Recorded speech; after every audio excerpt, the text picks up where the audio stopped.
Tujuan dilakukan konservasi tanah adalah untuk mencegah agar tanah tidak mengalami kerusakan akibat erosi. Contohnya penanaman tanaman penutup tanah.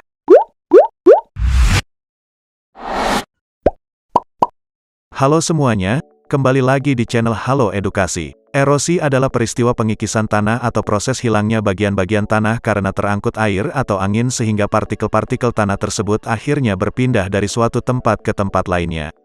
Terjadinya erosi tanah mampu mengakibatkan adanya banjir, longsor, bahkan menurunnya kesuburan dan produktivitas tanah tersebut. Berikut ini cara mencegah erosi tanah beserta penjelasannya. 1. Konservasi tanah. Serangkaian upaya yang dilakukan untuk menghambat proses terjadinya erosi atau pengikisan tanah serta memperbaiki tanah yang telah rusak adalah konservasi tanah. Tujuan dilakukan konservasi tanah adalah untuk mencegah agar tanah tidak mengalami kerusakan akibat erosi. Contohnya penanaman tanaman penutup tanah. 2. Terasering. Suatu teknik bercocok tanam dengan sistem berteras-teras atau bertingkat adalah terasering. Cara mencegah erosi dengan terasering dimaksudkan untuk mengubah permukaan tanah miring menjadi bertingkat-tingkat untuk mengurangi kecepatan aliran air dan menampung lebih banyak air yang meresap ke dalam tanah. Jenis terasering antara lain teras datar, teras kredit, teras gulut, teras bangku, teras individu, dan teras kebun.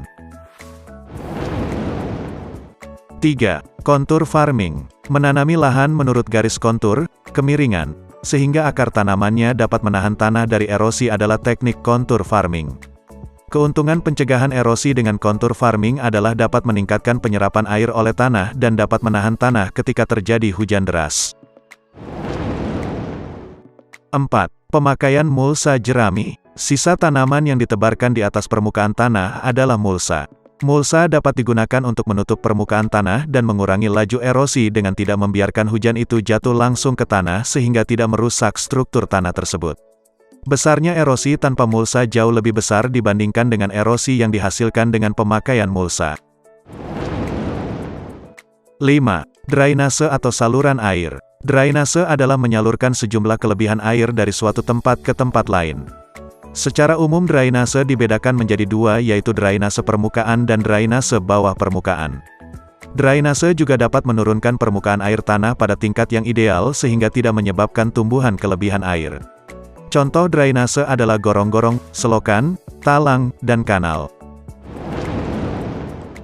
Itulah cara mencegah erosi tanah. Jika mengetahui cara lainnya bisa tulis di kolom komentar.